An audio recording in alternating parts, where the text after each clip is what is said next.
ऐतिहासिक प्रेस वार्ता में उपस्थित सौ प्रिंट इलेक्ट्रॉनिक और इंडिपेंडेंट मीडिया साथीओं स्वागत करूँ छूं।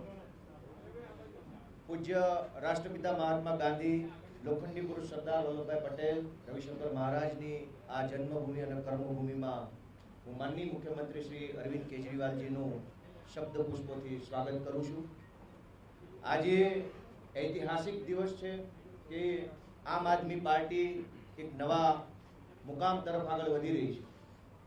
आम आदमी पार्टी में आज रोज गुजरातना सौथी प्रतिष्ठित अने लोको जेमने खूब प्रेम करे छे एवा पूर्व मीडिया कर्मचारी माननीय ईशुदानजी गढ़वी आज रोज आम आदमी पार्टी में जोड़ाई रह्या छे। ईशुदानजी जे मीडिया छे तेमां रहीने एक विपक्ष तरीकेनी मजबूत भूमिका निभाववानुं काम कर्युं छे। चाहे वेपारीओना प्रश्नो होय, खेडूतोना होय, विद्यार्थीओना होय, वालीना होय, बेरोजगारोना होय, आउटसोर्स कॉन्ट्राक्ट कर्मचारीओना होय के कोई पण प्रश्न होय, आ तमाम प्रश्नोने मजबूत वाचा आपवानुं, सरकारना बेरा कान सुधी पहोंचाडवानुं, निडरताभर्युं अने लोकतंत्रने बचाववानुं काम माननीय ईशुदानभाईए कर्युं छे। ईशुदानभाईना आम आदमी पार्टी में जोड़ावाथी बेशक आम आदमी पार्टी शक्ति वधी छे, अनुभव वध्यो छे। समग्र गुजरात में खूणे खूणे आम आदमी पार्टी साथे जोड़ायेला जे कार्यकर्ताओ छे एमनुं मनोबल वध्युं छे, एमनी हिम्मत वधी छे। माननीय ईशुदानभाईए जे राजनीति में जोड़ावानो अने आम आदमी पार्टी ने पसंद करवानो जे निर्णय लीधो छे ए बदल आम आदमी पार्टी ईशुदानभाईनुं आम आदमी पार्टी परिवार में स्वागत करे छे। अने हवे हूँ वधारे वात न कहेता आदरणीय मुख्यमंत्री माननीय श्री अरविंद केजरीवाल जी ने विनंती करीश के माननीय अरविंद जी ईशुदानभाई ने पार्टी नो खेस पहेरावी पार्टी में स्वागत करे।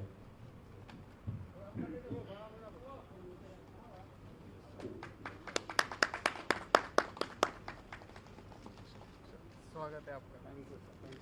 Welcome to the party. Thank you.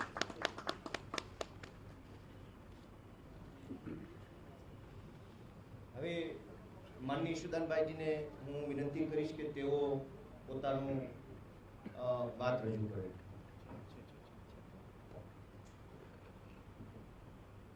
जय माता जी, जय श्री कृष्ण। मंच पर विराजमान लोकप्रिय मुख्यमंत्री दिल्लीना अरविंद केजरीवाल जी, प्रदेश अध्यक्ष आम आदमी पार्टी माननीय गोपाल इटालिया जी,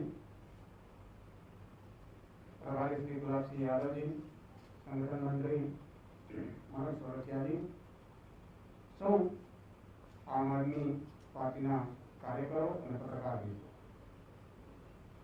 मित्रों, मित्रों मैं छेल्ला 15-16 वर्षथी मारी पत्रकारितानी कारकिर्दीमां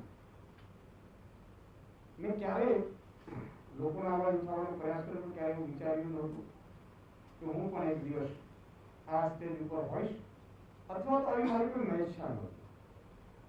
વર્ષોથી એક પત્રકાર તરીકે દિલથી લોકોની સેવા કઈ રીતે થઈ શકે, લોકોને કઈ રીતે વધુ આપણે લાભ અપાવી શકીએ એ આપણે ઇલેક્ટ્રોનિક મીડિયાની તાકાતથી જેટલો પણ પ્રયાસ કર્યો એટલું મેં કરવાનો પ્રયાસ કર્યો। એક સમય એવો આવ્યો કે દરેક નિર્ણયમાં મેં અત્યાર સુધી વાલીઓના મુદ્દા હોય, મહિલાઓના મુદ્દા હોય, કોન્ટ્રાક્ટ કર્મચારીઓના મુદ્દા હોય, વેપારીઓના મુદ્દા હોય, ખેડૂતોના મુદ્દા હોય, બેરોજગારોના મુદ્દા હોય, ખૂબ ઉપાડ્યા।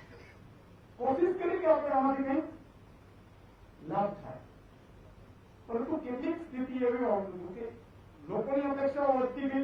ઈશુદાનભાઈનો મુદ્દો પહોંચાડી દેજો, ઈશુદાનભાઈ આટલું કરાવી શકશે અને આપણે બધા જાણીએ છીએ પત્રકારની એક લક્ષ્મણ રેખા હોય કે આપણે બતાવી શકીએ પરંતુ એને ઇમ્પ્લિમેન્ટ કરવાનું કામ તો બસ મેં કર્યું સરકારનું। અચ્છા માફ કરજો, માસ્ક મારે ઉતારવું પછી આવાજ સારો નથી આવતો એટલા માટે। એટલે કારણ કે જયારે માસ્કની આપણે સલાહ આપતા હોઈએ પછી આપણે કહીએ તો એ પણ સારું નહીં।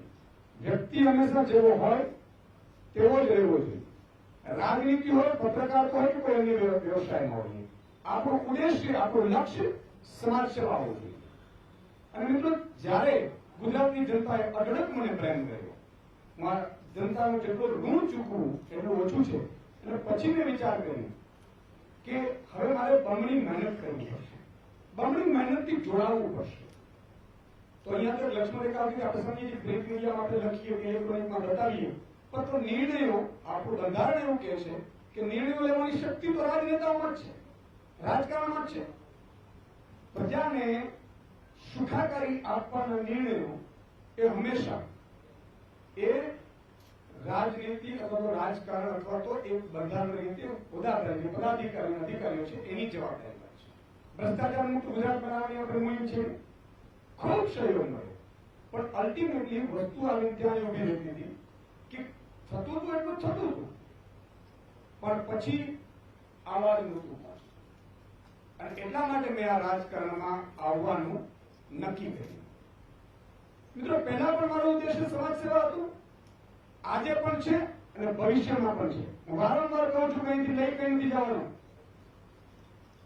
કબીર સંત કબીરની એક વાક્ય રચના જે ખરેખર મને ખબર નહીં ઇન્ટેલેક્ચ્યુઅલ લોકો પણ સમજી શકશે, મને આનંદ થશે कि जब तू आयो इस जगत में जब हंसे तू रोए और ऐसी करनी करके चलो कि तू हंसे जगत रोए.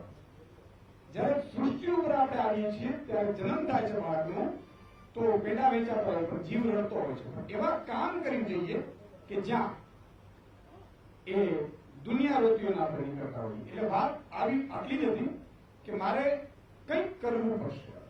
તો કરવું કઈ રીતે પડશે? જયારે હું પોલિટિકલ નેતાઓને વાત કરતો કે આ કરવું છે, આ કરવું છે, તમે તો ખાલી ટીવીની મેં બરોબર છે, પરંતુ પ્રજા બધી સુખી જાય, ચૂંટણીઓમાં જીતી જઈએ છીએ. હા, એટલે મને બહુ પીડા થતી હતી કે હવે પ્રજાનું શું થશે, સામે પડશે.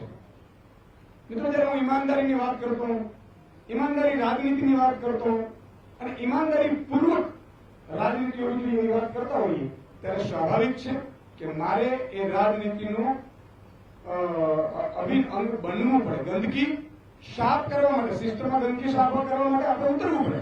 તમે વિચાર કરજો. એટલા માટે મેં આમ આદમી કેમ વિચાર કર્યો છે? સાહેબ, આઈઆઈટીમાં એડમિશન લેવું ને એ વિદ્યાર્થીઓનું સપનું હોય છે. એડમિશન મળી ગયું, નોકરી મળી ગઈ, પોતપોતાના સ્વાર્થમાં આપણે કામ કરવા માંડીએ, કરીએ છીએ. એનાથી અટકે યુપીએસસી પરીક્ષા પાસ કરવી એટલે એ તો એક મોટું સપનું હોય છે. એ પણ પાસ થયા પછી જોઈન્ટ ઇન્કમ ટેક્સ કમિશનરની જયારે પ્રજાની, એ પહેલા પણ મેક્સેસ એવોર્ડ જેમને મળ્યો છે. જો ઈમાનદારીની વાત કરતા હોઈએ તો આપણે પાર્ટી પણ એવી વિચારવી પડે, એવા જ લોકો સાથે જોડાવવું પડે કે જેનું ઉદ્દેશ્ય, જેનું લક્ષ્ય માત્ર સમાજ સેવા હોય. અરવિંદજી, હું અરવિંદજીની વાત કરી રહ્યો છું કે એમને બધું છોડી સાહેબ અને જનતાની સેવામાં આવી ગયા. નહીં તો એને શું કરતું? સરકારી નોકરી મળે એટલે બધા પોતાની બ્યુરોક્રેટ્સ હતા, પણ છતાં ઈશ્વર ધાર્યું વધારે કંઈક સારું કરાવવું છે. અને એટલા માટે દિલ્હીમાં જુઓ તમે, પૂર્ણ રાજ્ય નથી, છતાં એમણે જે કોશિશ કરી, એજ્યુકેશન, હેલ્થ, હું ખૂબ જ એનાથી ઇમ્પ્રેસ થઉં છું. એટલા માટે માની લો કે ત્યાં કેજરીવાલજી એમ કહે કે ભાઈ રાજનીતિ તો ગંદી, હमें नहीं जाना चाहिए, રાજનીતિ તો कुछ और कर लेंगे. તો આજે દિલ્હીના લોકોને એ ફ્રી એજ્યુકેશન, સારા એજ્યુકેશનની સ્કૂલો ના મળે. આજે દિલ્હીના લોકોને મોહલ્લા ક્લિનિક ન મળે. આજે બીજી સરકાર આવી જાય, ફલાણી જાય તો બીજી આવી જાય. અને એટલા માટે સાહેબ ગુજરાત ઇતિહાસ બદલવા જઈ રહ્યું છે. ગુજરાતમાં આપણે નક્કી કર્યું છે કે લોકો એમ કહેતા કે સુદાનભાઈ વાત સાચી, મતદાનની વાત સાચી, મતદાન કોને કરીએ, વિકલ્પ તો જોઈએ. આજે હું લોકોને આહવાન કરું છું, ગુજરાતના લોકોને, કે એક ઈમાનદાર વિકલ્પ તમારી સામે ઉભો છે અને એ ઈમાનદારીમાં અમે ખરા ઉતરવાનો પ્રયાસ કરીશું સાહેબ. 2-5% કદાચ મને ખબર નથી વાયદાઓ કરીએ પૂરા થાય કે ન થાય, પણ બનતી કોશિશ એવી કરીશું કે રાજનીતિમાં જે ગંદકી છે એને સાફ કરવાની કોશિશ કરીશું. આજે બુટલેગરો, આપણે શું કે તમારે રાજનીતિમાં ન આવવું જોઈએ, તો શું આ બુટલેગરોથી આપણે રાજ ચલાવવાનું છે? શું ભ્રષ્ટાચારીઓથી રાજ ચલાવવાનું છે? સામે પાસે જયારે વાત આવી વિપક્ષની, તો સાહેબ કોંગ્રેસ પણ નબળી પડી, જેના કારણે ઉજળવનમાં એરંડો પ્રધાને કહેવત છે એમ ભાજપ કોઈ પણ નિર્ણય કરે, 100 રૂપિયા પેટ્રોલ ડીઝલ પહોંચે તો અમે જીતી જશું ને, કારણ કે વિકલ્પ જ નહોતો એની સામે. આજે જનતાને વિકલ્પ તો જોઈએ. જનતા નોટામાં મત કરતી હતી સાહેબ, લાખોનો નોટામાં મત પડતા હતા. અને વારંવાર કહેતો હતો અને કહી રહ્યો છું, ત્યારે માની રહ્યો છું, કારણ કે ત્યારે મારી ભૂમિકા અલગ હતી, આજે ભૂમિકા અલગ છે. કારણ કે લક્ષ્મણ રેખા હતી ત્યાં સુધી મારે માત્ર ને માત્ર એ પત્રકાર તો ધર્મ નિભાવવાનો હતો. આજે હું જાહેરમાં કહું છું, ભાજપ અહીંયા લોકપ્રિય નથી, એનો વિકલ્પ નહોતો સાહેબ.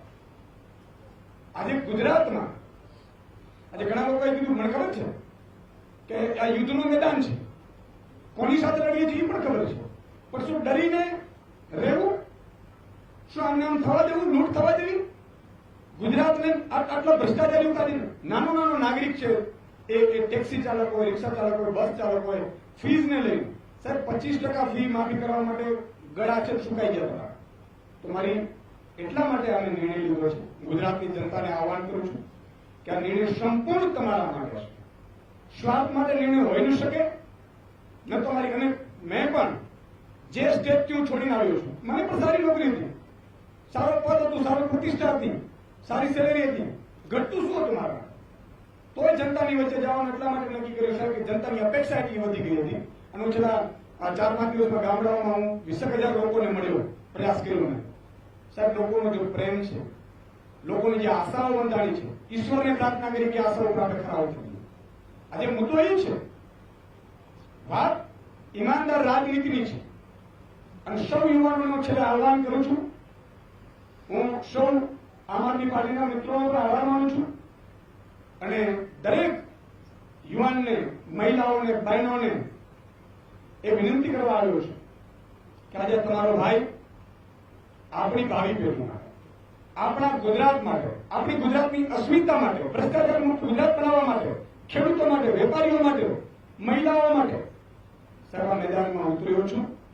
હવે સાથ આપજો, અને સાથ એટલા માટે આપજો કે આ પરમાર્થ માટેની લડાઈ છે, ધર્મ વિરુદ્ધ અધર્મની લડાઈ છે.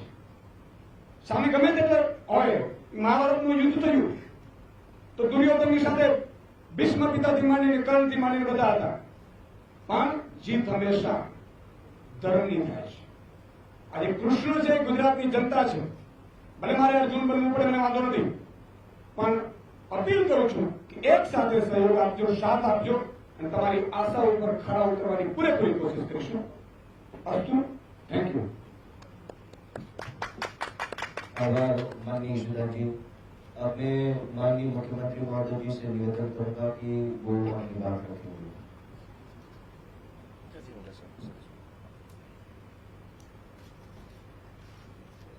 आप सब लोगों को मेरा नमस्कार.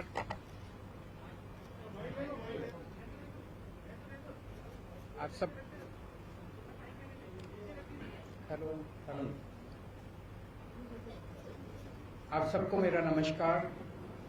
मंच पे मौजूद यशोदान भाई, गोपाल भाई, मनोज भाई, गुलाब जी और मीडिया के सभी साथीगण, सबसे पहले मैं आपको एक छोटा सा किस्सा सुनाना चाहता हूं. आज सुबह सुबह मैं दिल्ली से अहमदाबाद आया. अहमदाबाद एयरपोर्ट से जब बाहर निकल रहा था तो एक कर्मचारी ने मुझे रोका. कहता है सर सेल्फी खिंचवानी है आपके साथ. सो उन्होंने सेल्फी खिंचवाई. फिर मुझसे पूछा कैसे आना हुआ. मैंने कहा यशोदान जी आम आदमी पार्टी ज्वाइन कर रहे हैं. कहता है अच्छा. वो कहता है यशोदान तो गुजरात का केजरीवाल है. तो यशोदान जी, गुजरात की जनता आपको बहुत प्यार करती है, आपको हीरो के रूप में देखती है. गुजरात के लोगों ने आजादी के लड़ाई में बहुत अहम भूमिका निभाई. देश के सबसे बड़े नेता गुजरात की धरती ने दिए, और केवल नेता नहीं दिए, आम लोगों ने भी आजादी की लड़ाई में बड़ी बड़ी शहादतें और कुर्बानियां दी. देश आजाद हुआ, पूरा देश रियासतों में बटा हुआ था. फिर सरदार पटेल ने बीड़ा उठाया कि देश को एक करना है. रात दिन 24 घंटे मेहनत करके उन्होंने पूरे देश को इकट्ठा किया. उसके बाद क्या हुआ? पिछले 75 साल अधिकांश कांग्रेस और बीजेपी की सत्ता की कहानी है। और आज गुजरात की जो हालत है वो बीजेपी और कांग्रेस की सरकारों की कारस्तानी है। पिछले 27 साल से गुजरात में एक ही पार्टी की सरकार है, लेकिन पिछले 27 साल इन दोनों पार्टियों के गठजोड़ की कहानी है, दोनों पार्टियों की दोस्ती की कहानी है। कहते हैं, मुझे नहीं पता, आपको तो ज्यादा पता होगा, कि कांग्रेस बीजेपी की जेब में है। जब जब बीजेपी को जरूरत होती है तो माल कांग्रेस सप्लाई करती है। ऐसे कैसे चलेगा? गुजरात के कौन सुध लेगा? आज गुजरात के किसान आत्महत्या कर रहे हैं 75 साल के बाद। गुजरात के सरकारी स्कूलों की बुरी हालत है, गुजरात के सरकारी अस्पतालों की बुरी हालत है, गुजरात के व्यापारी डरे हुए हैं। डरने की क्या जरूरत है? अब तो देश आजाद हो गया, किसी की हिम्मत नहीं है। अभी कुछ साल पहले मेरा एक दौरा लगने वाला था। गुजरात का एक बहुत बड़ा चेंबर ऑफ कॉमर्स है, उन्होंने मुझे इनवाइट किया। ऐन वक्त पे गुजरात के अथॉरिटीज ने उन पे प्रेशर डाल के मेरा दौरा कैंसिल करा दिया। ये क्या बात हुई? गुजरात के व्यापारी डरे हुए। और पिछले 1 साल के अंदर कोरोना काल के दौरान जिस तरह से गुजरात को अनाथ छोड़ दिया गया, ऐसे लगा जैसे गुजरात के लोगों की सुध लेने वाला कोई नहीं है, गुजरात के लोगों का ख्याल रखने वाला कोई नहीं है। ऐसे हालात के अंदर यशोदान गढ़वी जी ने जो निर्णय लिया राजनीति में आने का, मैं यशोदान जी को तहे दिल से बहुत बहुत बधाई देता हूं। उनको क्या जरूरत पड़ी थी? जब किसी का कैरियर खत्म हो जाता है, जब किसी को कोई पूछने वाला नहीं होता, तब अगर कोई छोड़ छाड़ के राजनीति में आए तो समझ में आता है। लेकिन अगर कोई अपनी कैरियर की पीक पे अपने कैरियर को लात मार के राजनीति के अंदर आए तो वो गुजरात की जनता के लिए आ रहा है।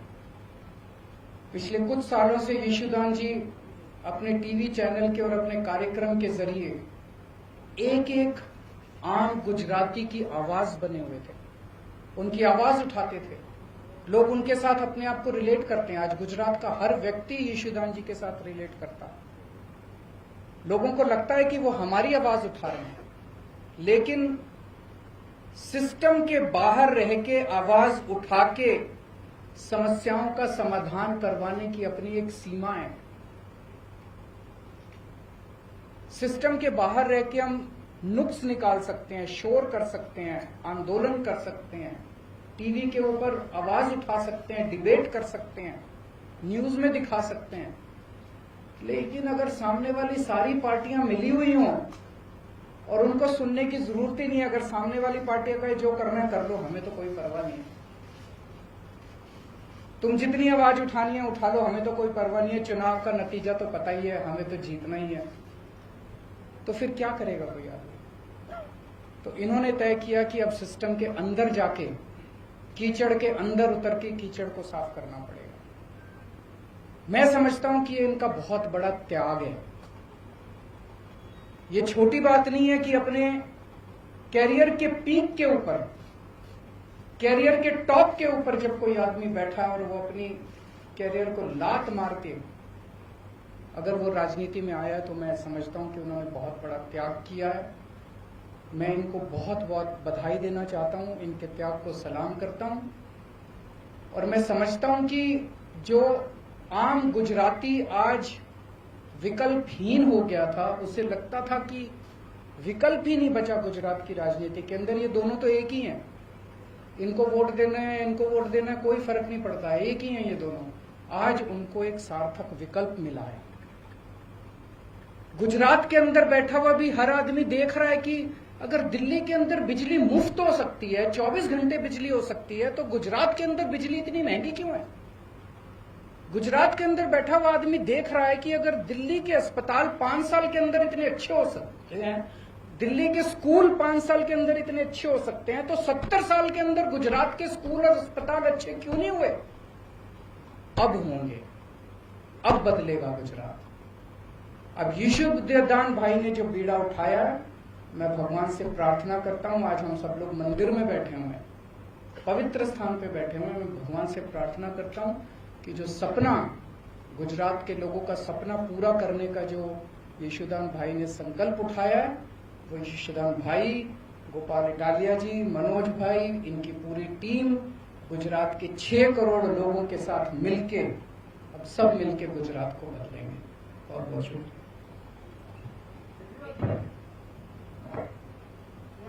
गुजरात बदलने की बात कर रहे हैं तो 2022 में असेंबली के इलेक्शन भी आ रहे हैं। आम आदमी पार्टी यहाँ की जो 182 सीट है वो सभी में कैंडिडेट खड़ा रख देगी। सभी में कैंडिडेट खड़ा करेंगे। क्या रणनीति क्या है? बताएंगे, अभी तो शुरुआत है। रणनीति ना बताओ, मुद्दे तो बता सकते हो, कौन से मुद्दे को लेकर गुजरात में आज लोग मुद्दे जनता तय कर रही है। आज युवा बेरोजगार है, क्यों बेरोजगार है? आज गुजरात के युवाओं को रोजगार क्यों नहीं मिल रहा? रोजगार तो बात की बात है, युवाओं को कॉलेज में एडमिशन नहीं मिल रहा। कॉलेज तो बात की बात है, युवाओं को स्कूल के अंदर अच्छी शिक्षा नहीं मिल रही। आज किसान आत्महत्या 70 साल के बाद क्यों कर रहा है? आज आपने कोरोना काल के अंदर देखा कि सरकारी अस्पतालों का और डिस्पेंसरियों का क्या हाल था। आज गुजरात के स्कूल खराब क्यों हैं? गुजरात के व्यापारी नाराज क्यों हैं? कोई भी तबका आप उठा लीजिए, मोटे मोटे तौर पे गुजरात की राजनीति खराब है, क्योंकि ये दोनों पार्टियां मिली हुई हैं, दोनों ने तय कर लिया मिलके चुनाव लड़ेंगे, और जब दोनों मिलके चुनाव लड़ते हैं तो उनको जनता की सुनने की जरूरत ही नहीं है। वो कहते हैं जनता जाए भाड़ में, हमारी तो चुनाव का नतीजा तो तय है। गुजरात जो अड़िखम गुजरात बोलते हैं, तो क्या दिल्ली मॉडल गुजरात होगा? नहीं नहीं नहीं, हर एक राज्य का अपना मॉडल होगा। दिल्ली का मॉडल दिल्ली मॉडल, गुजरात का मॉडल गुजरात मॉडल। किसी भी स्टेट की अपनी समस्याएं हैं, अपने समाधान हैं, अपना मॉडल है। गुजरात के 6 करोड़ लोग अपने विकास का मॉडल खुद तय करेंगे।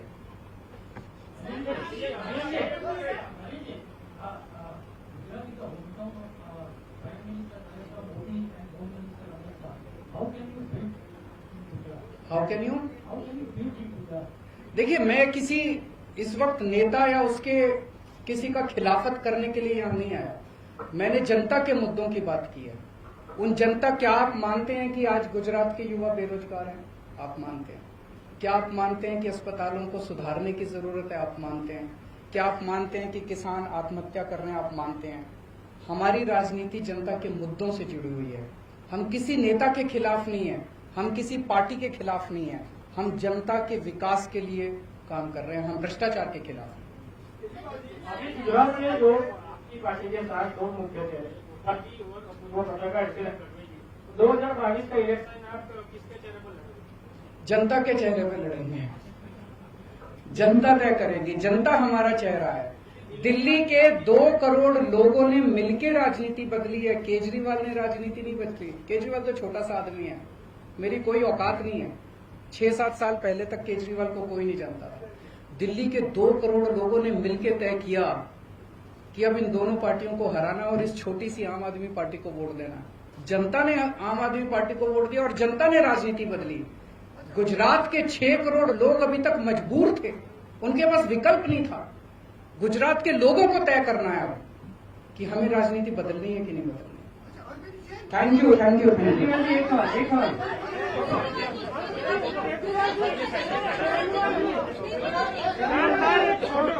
हाँ, सभी लोग प्रदेश कार्यालय पहुंचे। सभी लोग प्रदेश कार्यालय